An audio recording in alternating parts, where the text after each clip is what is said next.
Welcome back, YouTube, to another episode of Beeple Reactions. We're very happy to have you here. Hope you're happy to be here. And of course, I want to start off by introducing Mr. Beeple, who is the artist behind the most expensive NFT to have ever been sold to this date. In fact, the most expensive artwork ever. This artwork consists of more than 5,000 images combined to make one supreme spectacular image, and this is why it's the most expensive NFT ever sold. If you haven't checked it out, the link is in the description. Go check out Beeple's website, go look at this artwork for yourself, look at each individual image, which is exactly what we're doing here on this channel, and you'll be quite astounded and very fascinated by how relevant and how crazy these images are. You know, some images you will just look at them and you'll just understand what it's trying to show, what it's conveying right from the jump. Other images you want to spend more time looking at them, just analyzing them and studying them. But without further ado, we're going to get into today's video, and today's image is titled Cornucopia. I think that's how you say it, Cornucopia. And wow, oh my god, would you take a look at this image right here? Would you take a look at this image right here? It is extremely graphic. It's quite a gruesome image with a very vivid depiction. But I'm not mad, because if I put this in the thumbnail, I might get a couple of views. Because, you know, people like clicking. People are weird, man. They'll click on stuff like this. But yeah. So this image right here, let's take a look at what we can see. We have the clock. We have 1, 2, 3, 4, 5, 6, 7. We have 7 people gathered around this table. Of course, they've sat down for a dinner. If you can see, there's a little bowl of green jelly. There's a nice cake. There's a red and green cake in the bottom right corner of this image. We have 2 white people, 1 black lady. No, we've got another white guy. 3 white people, 1 black person, 1 guy who looks like you know, he looks like Far East Asian, like he could be like Chinese or, you know, Korean or something. We have 1 lady who looks kind of Indian, and then another man who looks a bit Indian. So we got a nice multicultural group of friends. And now of course, the weird thing is we've got Buzz Lightyear. We have Buzz Lightyear with his whole damn head decapitated. Half of his head seems normal, then half of the thing is just flipping decapitated. Blood leaking everywhere. And then you've got these nasty intestine organ looking things coming out, bro. You can't even look at it and determine whether those are organs or intestines. It looks like just a mixture of everything. And that's kind of what makes this image really stand out. You know, you'd think, hey man, these are professional looking people. These don't look like unprofessional people. These don't look like, you know, people who are involved with tribalism or living in the village. These look like corporate individuals who work, you know, good jobs, office jobs, you know, and they're dressed quite professionally. They're wearing suits and ties, and the table's laid out real nicely. They've got some nice decorations. And they're not having a formal dinner. They're not eating, you know, a turkey. You know, they're not having a flipping chicken or mushroom pie. These lot are eating Buzz Lightyear's head. They're eating from the head of Buzz Lightyear. So let's get into it. Let's get into it without wasting any time. What does this image mean?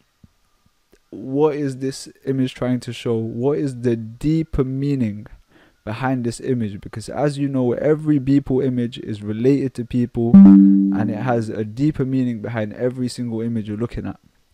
So we've covered Buzz Lightyear before, and exactly what Buzz Lightyear, the character of Buzz Lightyear, what he actually represents, which is actually quite scary considering the fact that Buzz Lightyear is a character within children's movies. Now, I stated previously that Buzz Lightyear represents intoxication, represents drug use, represents overdose. You know, purple is the color of mystery. Purple is the color of curiosity. You know, that's the psychological connotations of the color purple, which Buzz Lightyear happens to have wrapped around his head, the back of his head, his neck area. is covered in purple, and purple is the color of curiosity and mystery.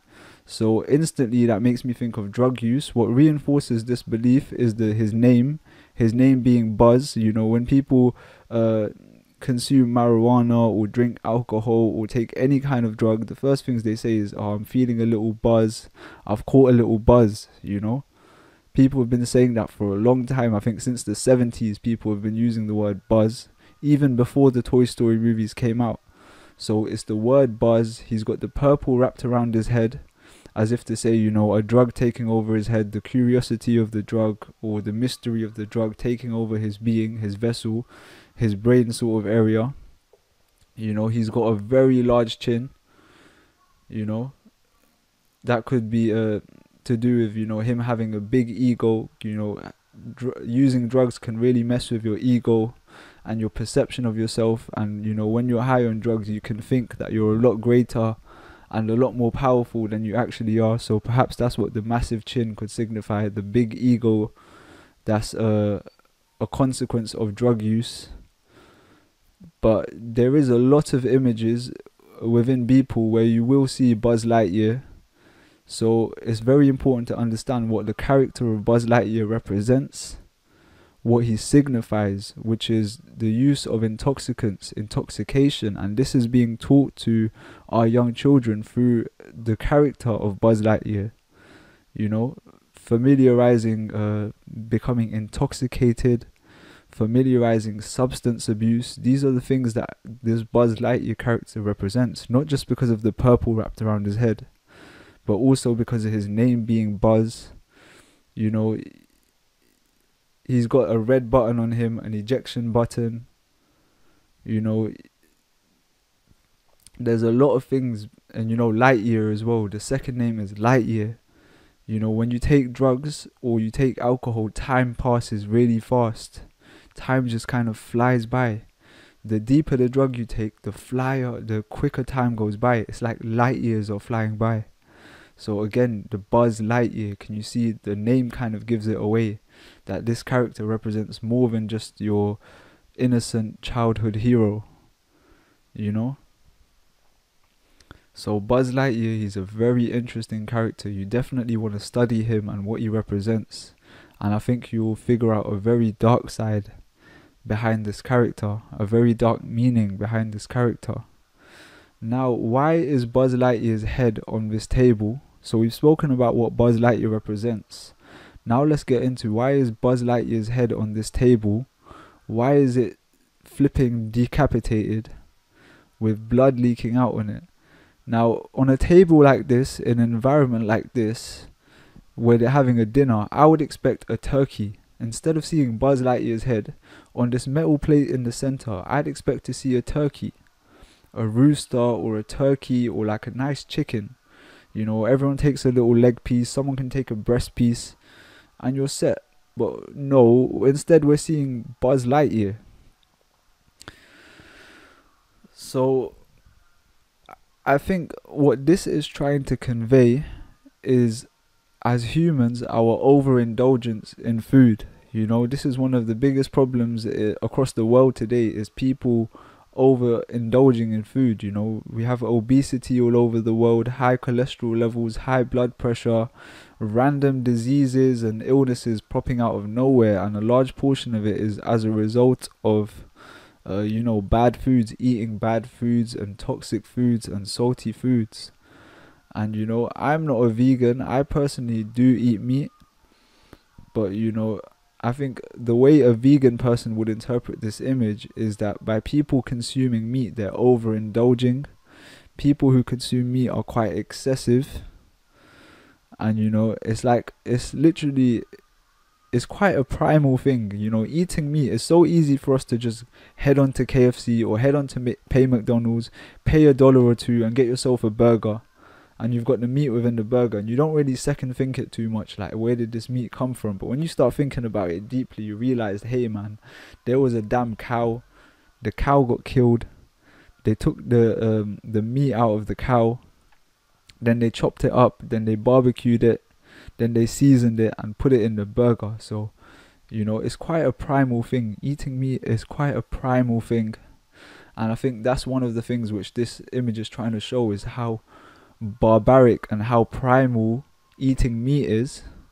But you know, we do it so casually and we do it so religiously that it's almost just seen as just like a normal casual thing, and we don't really, because you know, none of us are really taking the time to go out and kill a cow or kill a chicken, amputate it. We're just going to the butchers and picking it up, or going to the store and buying it ready made. You know, none of us are really out here decapitating these animals and tearing their limbs apart. So we don't really comprehend how graphic and how real it is, you know, to consume meat and to be dealing with meat, because we don't really, you know, we're not involved in all that. We're not butchers. So I think this image is kind of capturing how graphic and how primal it is to consume meat, you know, how primal it is to consume meat. And another thing that is depicting is the intoxication of eating meat. Now, anyone who's eaten meat and anyone who's practiced fasting will know that the mental and bodily effects after eating meat, consuming meat, is very different to the mental and body effects of fasting. You know, it's almost as if, I guess, anything you put into a body is an element of intoxication. You know, eating sugary foods, because we think about drugs as only drugs, right? We think about drugs as, hey man, anything that the government says is illegal. But essentially anything you put into your body which alters the state of your you know, your natural workings is essentially a drug. So every food you put into your body is essentially a drug. Every medicine you take is essentially a drug. Any drink you drink, even Coca-Cola, is a drug.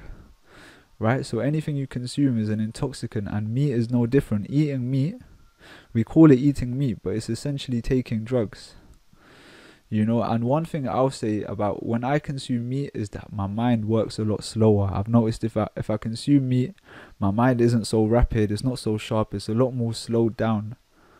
And my physical state as well, it's also kind of more slowed down, you know. I'm not so quick to react. It slows me down and helps me relax a bit. And that is kind of the intoxication of meat, I guess. You know, maybe it makes your brain a bit slower, it makes you help you slow down, but that's just me. Everyone reacts to it differently. But you know, definitely it's become a religious thing. I think one of the reasons we have the clock in this image right above Buzz Lightyear's head is to show how eating meat has become a religious thing, a ritualistic thing. Some people consume meat every day, some people consume meat every week, but it's definitely a religious thing. I know many households gather together, the family gets together, the children get together, everyone sits around the table or sits around the dastarkhan, and you know, they all eat from a chicken or from a turkey. You know, everyone gets a leg pieces, breast piece each. So it's become so normalized, such a common part of, you know, mainstream religion, is to you know, consume meat regularly, to consume chicken, to consume turkeys on Thanksgiving, you know, to cook a leg of lamb, to cook some burgers.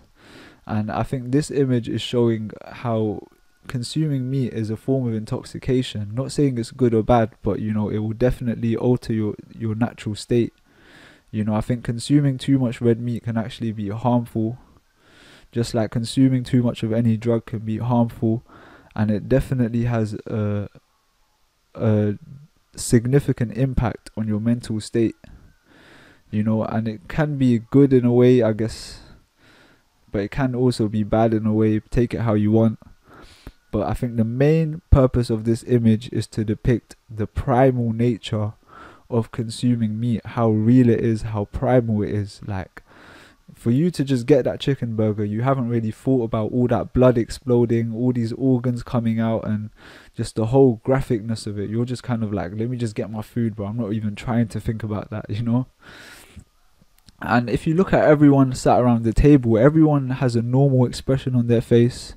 No one looks quite deeply captivated, no one looks worried. You know, you'd think if you sat on a table and you saw this, you'd be quite disturbed. In fact, you'd be traumatized. But everyone seems to be looking quite normal, quite happy.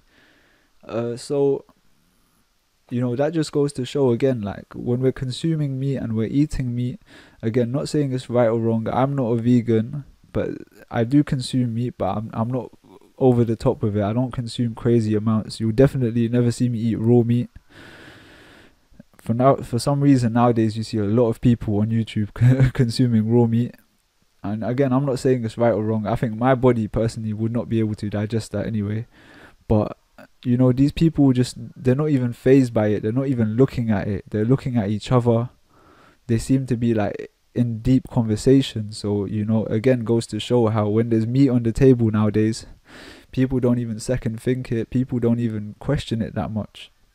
Whereas there was a time back in village days, tribal days, where if you're about to eat meat, it's going to be a big thing. The whole day is about preparing the meat, going out hunting, gathering the meat, cooking it slowly for hours and hours, sharing it with the whole village, and like, you know what you are getting into, you know the reality of this meat.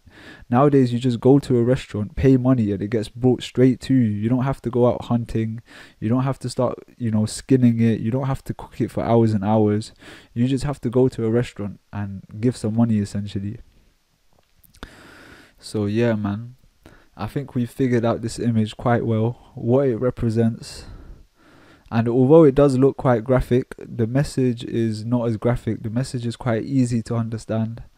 And you know, how everyone would see this image is quite different. To a vegan, they might be like, oh, yes, you see, this is what you guys are doing when you're consuming meat. To a meat eater, he might be like, see, you guys don't want to acknowledge that what you're doing is primal, you know. But anyways, man, I think that's what this image is trying to show. I think I've more or less touched on everything that I could touch on. The only last thing I want to quickly address is this green jelly that's right in front of Buzz Lightyear's head. Like, what is that green jelly trying to show? I don't really know. And I know if I think about it, I'm going to take too long and I'm going to bore you guys. So if you think you know what this green jelly represents in relation to this image in its entirety, please leave a comment down below. Please let me know. Make sure you like, make sure you subscribe, and tune in next time.